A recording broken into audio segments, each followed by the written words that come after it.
Welcome to another year of Blitz Creek. We had week 0 last week, but this is week 1. Here we are, getting ready to get started. As you can tell, I'm here with Josh. Hey, how's it going, Glenn? And going well. So, we've been trying to find a home for the recording. And what better than our sponsor here at Old Town Barber Shop. Corey's cutting some hair while we're doing this, which I think he tried to wave, but it's not going to work. Also, Appa Bag Works. If you're looking for some leather for you or your wife, go hit up Appa Bag Works. You can find him on Instagram. He does a lot there, so you can find him there. Also, YouTube. We're video now. Spotify and Apple. Hit us up, like, comment, subscribe. We appreciate that. So, Josh, how you feeling? Feeling pretty good. It should be an interesting week 1 when you look at the 9 games we're going to talk about today. I think that there are opportunities for teams to do some big things. I think there's also opportunities for the teams kind of at that top echelon of the Southwest District in Mound 7 to get the wheels moving in the right direction. I don't think that some of them are going to be tested as much in week 1, unlike some other teams down in the middle to lower part of the districts. But week 1 is a get right game for some and a change the narrative for others. So looking forward to it. All right, well, let's go ahead and jump right into our games. Josh doesn't like my attire. Today I had court, so I come straight from court to here. No, I love it. I rock the bow tie more than anybody. I don't even have ties anymore. I just do bow ties. That's right. And I've been doing that since I was in college. So I was just saying, I should probably step my game up just a little bit, given the fact that here I am in very business casual. Well, the days that I'm not in court, I wear polos, so we'll be on the same level there. Good deal. All right, let's jump into it. A rivalry starting off the bat down in Washington County. John Battle taking on the Abingdon Falcons. I'm going to let you take this one first. Thank you for letting me take this one first. I'd like to, and I say this all the time, I'd like to give some kind of in-depth analysis on how John Battle can stick around in this one. But realistically, I think that if Abingdon goes out and just handles business, that this is one of those Division I football games where you kind of get right in the first week before you walk into some tougher parts of the schedule. So I think Abingdon will do that. I think Abingdon even has the opportunity to where if they don't play their best ball on Friday night, they still come away with the W. I like Abingdon in this one. And normally I would pick something a little bit higher than this, but Abingdon doesn't – they don't score as prolifically as a lot of other teams, just given the nature of the type of offense that they run. But I like Abingdon 28-0. 2 years ago when we started mid-season, Abingdon hosts John Battle like tonight or Friday night. When this drops, it'll be Thursday. Battle was able to upset Abingdon, but then Abingdon went on to have a strong rest of the season there. Last year, Battle, it wasn't even close. In that game. It wasn't. Abingdon's losing their starting quarterback. But if you're a Duke fan, you've heard of the Pollies. Carolina fans, we weren't very big into the Pollies. So it's like the same thing going on in Abingdon with quarterback. Apparently this is a younger brother. They do have a tight end who's already committed to North Carolina. That's going to help. So with all that being said, as much as we love Jimmy Keene, so there's your reference for Battle, it's not going to happen. Abingdon big in this one. Josh is being nice, 28-0. Fourth quarter, Battle might squeak in a 7. That give me there, but I like Abingdon 35-7. 35-7. I mean, I think that Abingdon isn't necessarily like last year. They beat Battle handily, but Yeah, they didn't. They're not the kind of team that goes and just runs the score up on you. If it happens, it's because there's turnovers and you've got scoop and scores or a pick six here and there, or just really short fields where you really can't help but put the ball into the end zone. So I think Battle will be a game. They'll be a game football team starting the season out. Everyone's always pumped and ready to go for week 1, but yeah, I don't see Battle being all that competitive. no. So now let's move into a game that I don't see being competitive either. The Union Bears travel to Ben-Hur to take on the Lee Generals.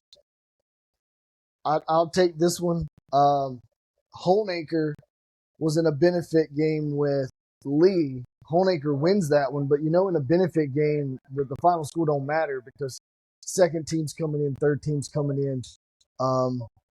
Holnaker, we'll talk about them here in just a little bit. I don't think they're a bad squad.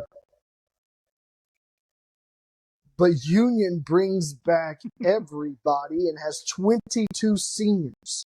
That's running back, that's quarterback, wide out. I think that's all we need to say about this game with Union. Union wins big, 42-7.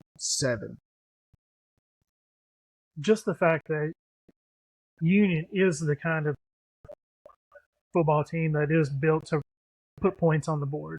Yes. Even when they get in their classic T formation, they're not trying to just, punch it down 3 yards in a cloud of dust. They're wanting to get big chunks of yardage in that T formation, let alone what they're going to do in the spread, given the fact that they've got everyone coming back. I mean, I like Union in this one, 49-6. Yeah. Yeah, we're just that's it. Give me score. Our third game is going to be the Central Warriors traveling over into Wise County to take on Eastside, the Spartans. Right. So these are 2 Wise County rivals. So it goes back to J.J. Kelly and Coburn. Last year, this game was super close, and Wise jumped out to a big lead, and Eastside came back and won. And it really, you could look at that as deflating for Central, and it led to the season that they had. And it also was you could look back and say that was the game that made Eastside believers in what their season could be. So I think this game is much of the same from last year. The only difference is that it's in Coburn and not up on the hill in Wise, even though that's a Norton address, which I love. But last year I picked Wise to win this one, and I'm going to do the same this year because I feel like they're a year stronger, and Eastside is a year weaker given the fact that the run that they made and the kids they've got coming back. So in this one, I like Central 19, Eastside 18. So you talk about the run Eastside had last year. Let's talk about a team that's not going to be talked about today real quick. That's in the same category as Eastside, and that's Rock Cove. Right. Rock Cove on Friday night brings in Lord Botetourt to Emory, and I was like, that's a single A versus a triple A. There's no way that's going to happen. Rock Cove held their own. I don't know in a full game, 4 quarters, that after half that they do, but in the first 2 quarters they held their own. They played pretty good ball. So now let's flip the script. Central is not Lord Botetourt. And Eastside, in my opinion, is just as good as they were last year. Okay. So I think they're not going to be sitting at half going, why are we down this, and have to come back. I think Eastside takes the lead 14-0 early and wins this ball game 24-7. Oh, nice. Yeah. They kind of blow them out there. Just Central tacking on a touchdown late for that 7, whereas at 14-0 at halftime, or 14-0 early, and then it's 14-7 at halftime. It could be 14-7 at half. And then some adjustments are made and Wise doesn't score again. Because last year, it was literally, I think it was 19-0 in the first quarter, early second quarter with Central in the lead, and Eastside comes back and scores 3 touchdowns after halftime. Yeah. So, out of all the games that we're going to talk about, this might be the most exciting one. I don't know if it'll be the best football that's played, but it might be the most exciting football game that's played on Friday night. Now let's travel down into Dickinson County, where the Grundy Golden Wave, who didn't have a bad season last year, take on the Ridgeview Wolfpack. And if you want a sneak peek into Ridgeview, check a prior episode where you can hear Coach Grant talk about the upcoming season of Ridgeview. I like Ridgeview in this. They scrimmaged Lebanon in a benefit game. I don't have a score on it, but apparently Ridgeview had a really good game in that one. They did. They played really well. I think when we talked about what Coach Grant said on the previous episode, what he would have had a different analysis of his team 2 weeks earlier than he did when he talked to you. But they played pretty well, and they looked together. It is a scrimmage, a glorified scrimmage. It's a preseason game, and we all know how preseason games look in the NFL. But at the same time, they did put it together. The other thing is Grundy gives some teams problems. Yes. And some teams they don't give problems to. And Ridgeview is one of those teams that just they can handle Grundy. There's no mystique about Grundy that Ridgeview has. One, because they never played. Because when Clintwood was around and Hayside was around, Grundy was a 4A football team that played in, state semifinals against Salem. Right. So they come from two different worlds.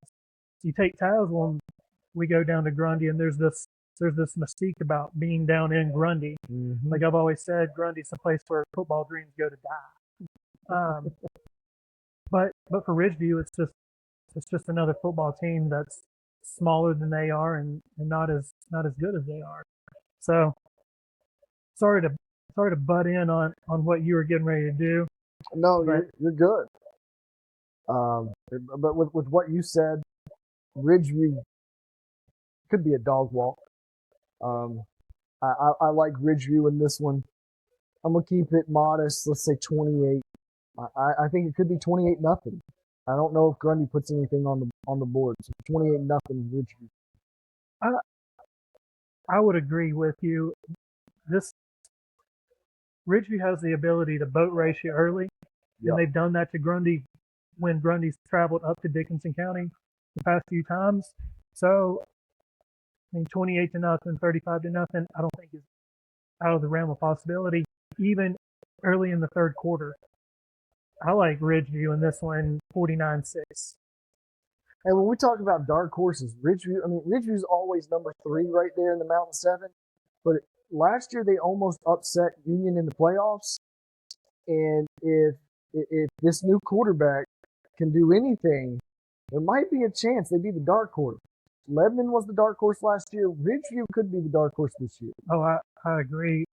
And it's mainly because there's a whole lot of unknowns coming into this season with Coach Grant and what he might want to be able to accomplish, as opposed to the way they've been operating the last 4 or 5 years. Right.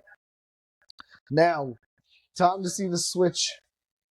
Gate City is coming in to take on the 0-1 Richlands Blue Tornado. This game's going to be on Thursday night, so this is when this drops. It's game day. It's game day for the Blue Tornado. How you feel? Well,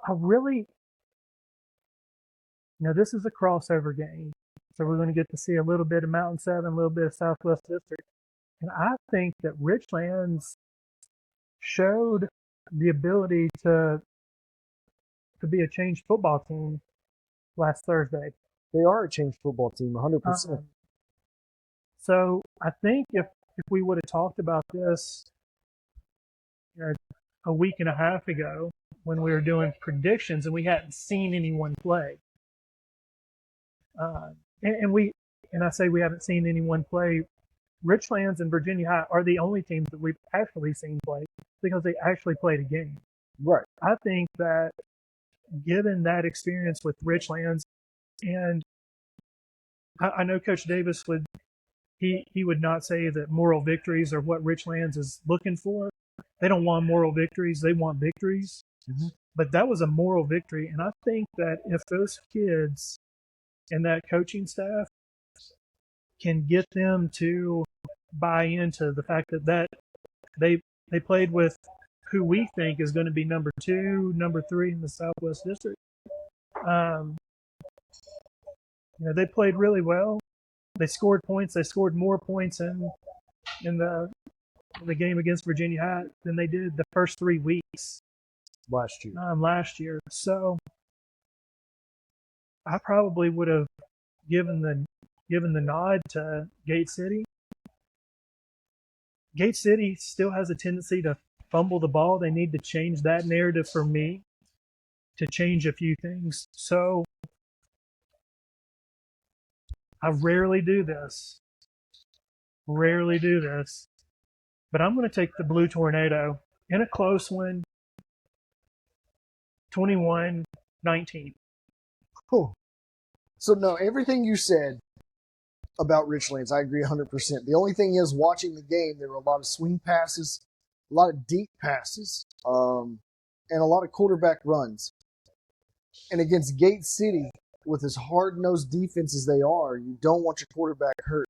He threw a lot of passes against V High. They have a running back, number 34. I don't know his name, but he's really good. He never got behind the quarterback at all, and he never touched the ball in that game.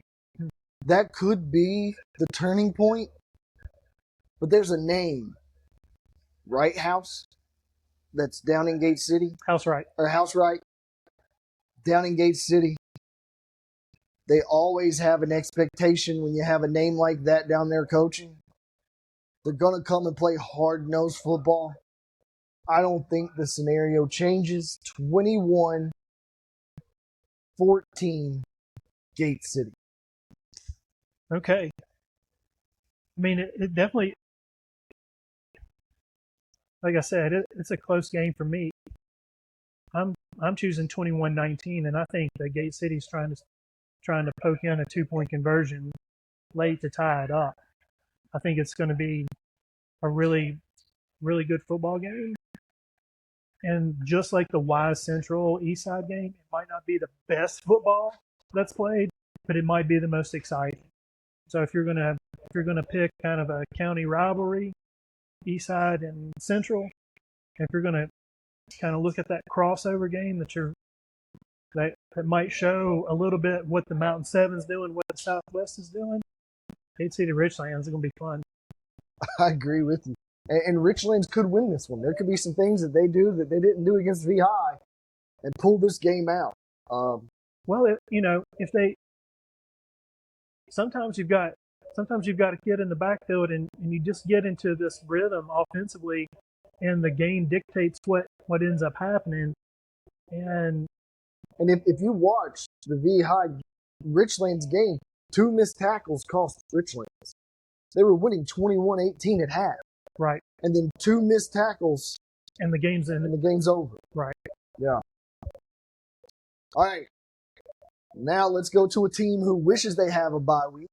I'm glad Tazewell has a bye week. to get some kinks out of the way and be able to come in next week and see what we got against Pulaski County. But Marion Hurricanes are taking on the Chilhowie Warriors, and the biggest factor in this game to me is the quarterback healthy. Quarterback got hurt against Tazewell.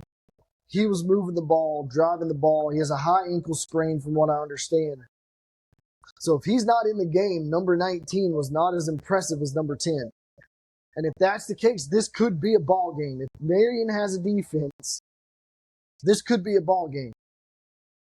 But there's still so many unknowns with the new coach over in Marion, still trying to get everything taken care of. Marion's always got heartburn for Tazewell, as you say, with Grundy. But Chilhowie, they're really close. Are they a rivalry? Oh, absolutely. This when I was helping coach at Chilhowie, and I wasn't helping coach, but I coached their quarterback for 4 years, and this was a bitter rivalry. I mean, they're not but 15 miles apart on 81. They're in the same county. Marion's always like the big brother to Chilhowie, and Chilhowie plays Marion, but like Northwood never really played Marion. Right. So there's not that kind of bitter rivalry with Northwood that there is with Chilhowie and Marion. So yeah, it's a big game. They start out the season with each other most of the time, and Chilhowie's going to come ready to play. That is a huge question mark for Chilhowie and whether or not their quarterback is healthy and available. High ankle sprains are not something that you just come back from. No. They are 2 to 3 week full rest with lingering effects throughout the season if it's not handled correctly. And let's be honest, in high school football, kids are not doing rehab like they are in Division I sports. No. Or even Division III in the ODAC. So, is that kid handling his business in terms of getting healthy correctly?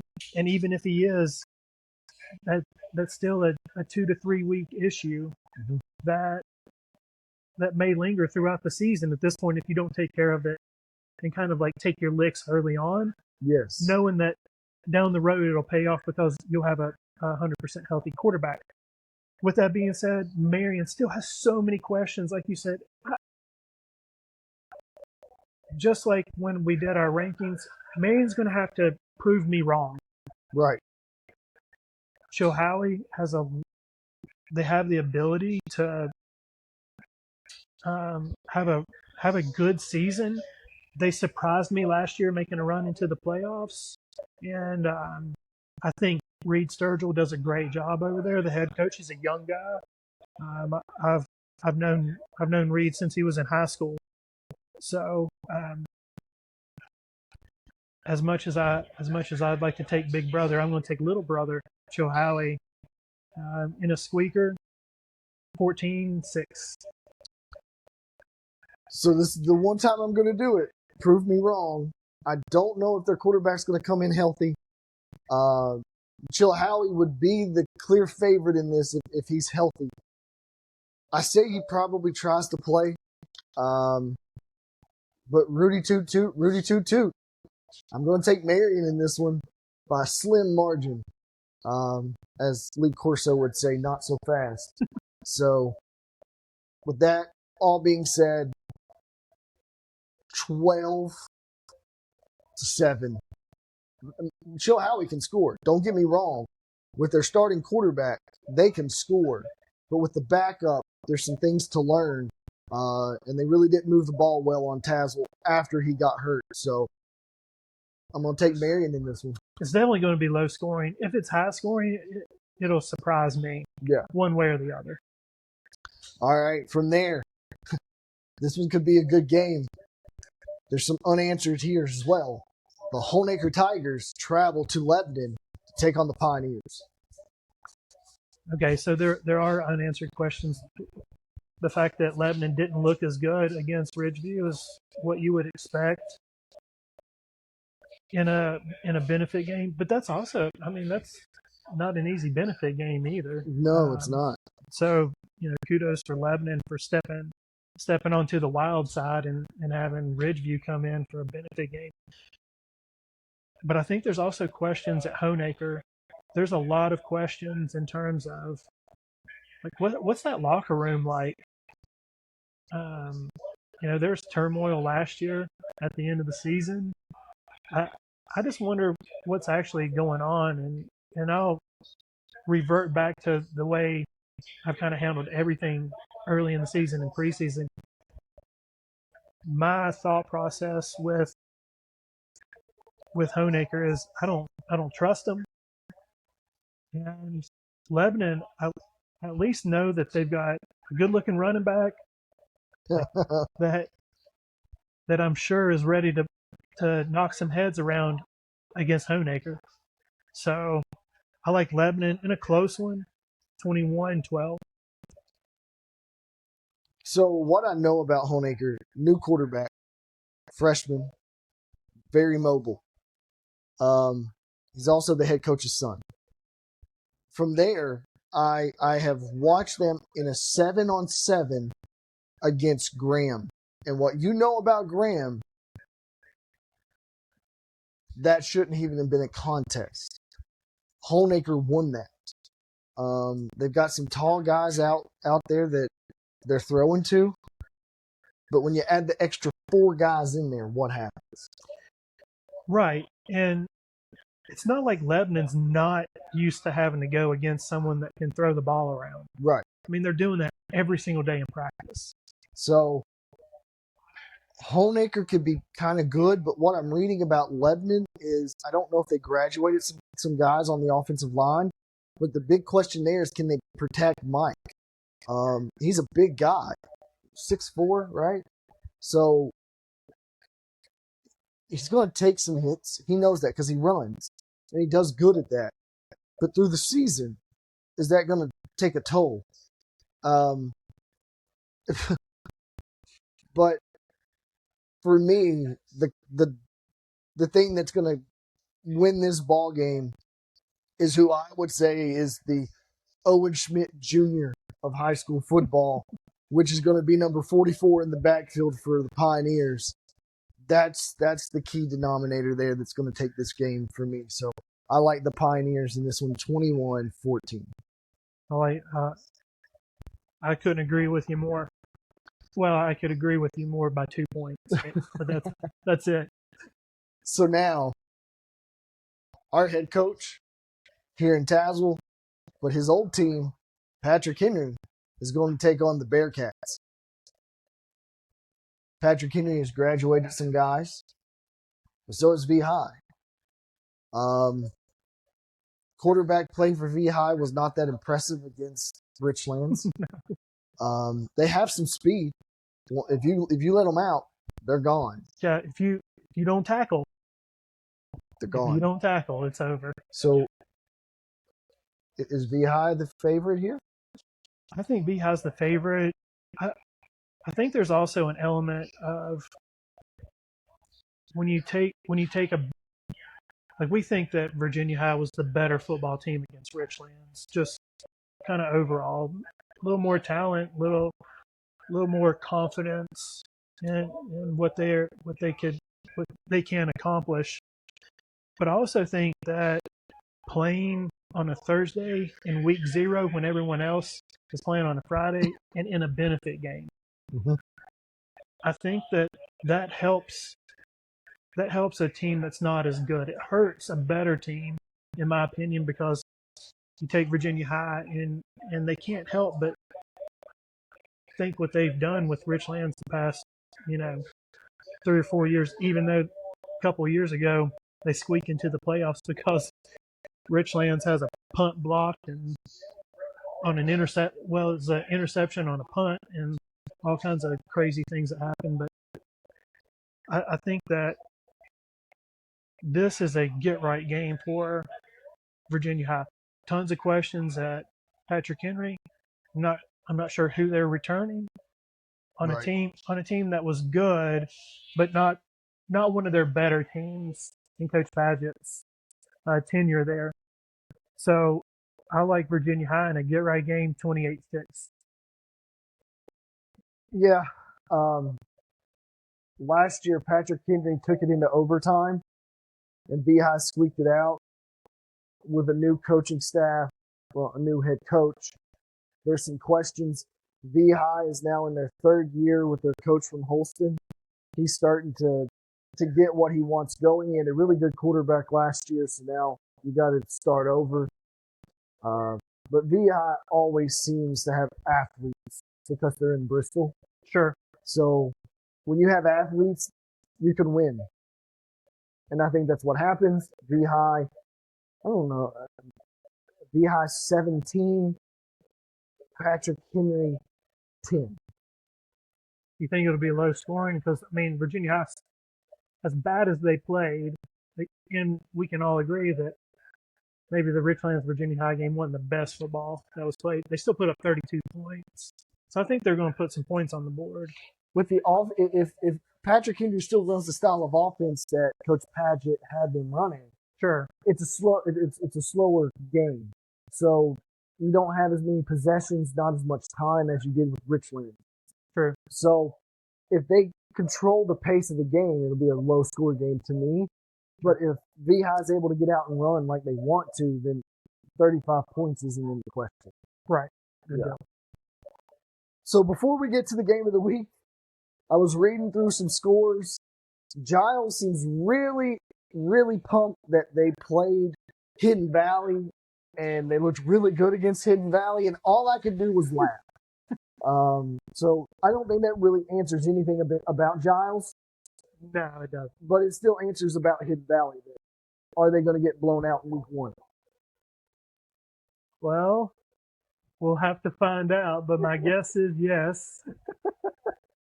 But that won't change the fact that I'm rooting for the Titans every Friday night. The mighty Titans. Well, they don't have Coach Boone at the helm, so I don't know what's going to happen there. No, that's very true. They need some help. So now let's get to the game of the week. The one that has no questions to be answered, and the other side does have some questions to be answered. The Graham G-Men going to play the only game in Mitchell Stadium this year against their arch rival, the Bluefield Beavers. With the Beavers, they have a young quarterback, a sophomore. Played great last year. With the state winning team that Graham had, they were able to take Graham to the final seconds of that game. Do we have that again? Graham for the past few years has really struggled early in the season with just looking sloppy. They also combine that with penalties that just absolutely are, one, drive killers, or they keep the other team's drives alive. Whether they score or they don't, it allows the other team to continue to possess the football. The object of football is to have the football and keep the football when you have it. And when you don't have the football, get the football back. And Graham does a lot of things that are self-destructive early in the season. Now, they tend to kind of work through a lot of those things, or sometimes they're able to overcome a lot of these things with the sheer talent that they have. But Bluefield's also not intimidated by Graham. No, not at all. Bluefield is, they're just not intimidated. As far as they're concerned, they should win the football game. Yes. It's not we're playing the defending 2A state champions in Virginia. They're playing Graham, and they're just better than Graham. Whether Bluefield went 0-10 the year before or not. So this will be an exciting game. I'm glad to know that Graham is playing in Mitchell Stadium, a stadium that we won't be paying for in Tazewell County with taxpayer money from Virginia going to a city in the state of West Virginia. But I still love the fact that Bluefield and Graham are playing in Mitchell Stadium. I think it'll be an exciting game. but I also think that Graham will shake off the cobwebs and they won't look as stagnant and as ill prepared for Bluefield this year as they have the past few years. I know Bluefield got on a roll late, but Bluefield is not as good as Graham, and Graham should win this if Graham handles their business. Like Graham in a semi-close game, 24-12. Oh, I was hoping you'd take Bluefield just because we pick a lot the same. I don't think we did today, but sometimes we do. As much as as you said, Bluefield is just confident in what they do. Freddie Simon is there. He always has them prepared to do this game. As you said, whether it's 0-10 or 10-0 season before. But AJ Bradshaw, Gage Palmer, and Lily is back. I thought Lily graduated. So when we were picking in the last one, I'm sorry. He didn't graduate. He's back. So every key they had to win state last year is there. I don't know if it's going to be a close game because they go up to, it wasn't Allegheny, and they have a really good scrimmage. Whether there was some pushing and shoving going on, you get that when you're good. People get frustrated and start to hang on you, and you get some pushing and shoving. So they played really good against Allegheny. Then they go and bring in Patrick Henry 42-0. And we're not talking about Patrick Henry Glade Springs. We're talking about Patrick Henry Roanoke. That's a 3A school. No, it's 5A. 5A school. And handle business. Don't know if Bluefield's not getting the kid from Princeton anymore. No, they're staying in Princeton. They're staying in Princeton. And Graham's not getting those kids either. The kids at Graham are staying at Graham. You might be getting a couple that come from here and there from other places, and Bluefield still may be doing the same. I don't think it's going to be close. I think this is the first year on the podcast that I'm not picking Bluefield, and I'm not picking it to be close. 35-7 G-Men. I think it would be interesting to see how Graham handles themselves against Bluefield, because Graham, going back to late last year and into the preseason, has shown to not be able to keep their cool. And Bluefield's the type of team that'll go and push your button. And they certainly will want to do that with Graham. Right. Can Graham keep their composure? Because they should win this game. They should win it handily. And they should have won it handily the past few years. Mm-hmm. But they haven't. And it's because of penalties, just this constant, need to self-destruct and self-harm, for lack of a better term, to get rid of opponents and not give them an opportunity to stick around and play with them. Can Graham handle their business, keep their composure, and just play football? Because eventually that will catch up to them. It caught up to them 2 years ago. It catches up to Union. Yes. A lot. It catches up to teams that, their coaches are having to say whoa instead of go, which is what you want in a football team. To a certain extent, it's a razor's edge between being confident and cocky. You need to be confident, but cocky turns into really bad things. Yes. On the football field. And Graham can be there. Bluefield can be there too. Can Graham handle themselves? If they can, it could be a blowout. If they can't, it may be a repeat of the past few years. All right, so there you go. There's the 9 games. It's what the Mountain 7 and Southwest District look like. Before we sign off, you got anything for us? Keep in mind Hidden Valley. I think there's a lot of good football games that are going to be happening on Friday night.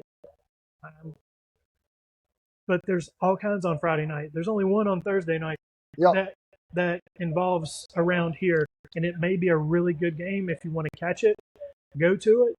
You can always find it on NFHS, and you can always find it on the Richlands radio network. That's right. So I think I'll be tuning in to the Richlands radio network for the football game and keeping up with everything. I'll probably be there live to watch my supervisor's son. So we'll see how he does as a sophomore in week 2.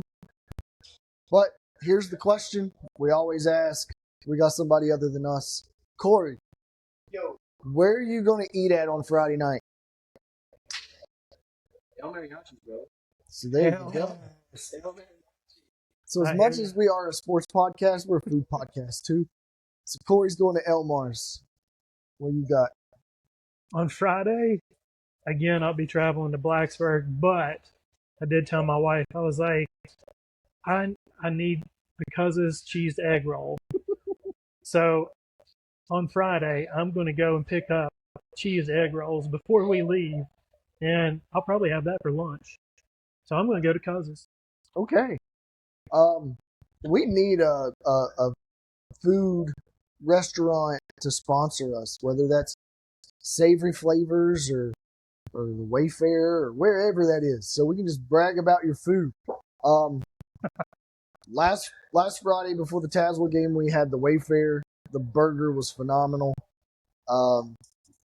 There's not a game around here, so we may end up at the Grand Beaver game.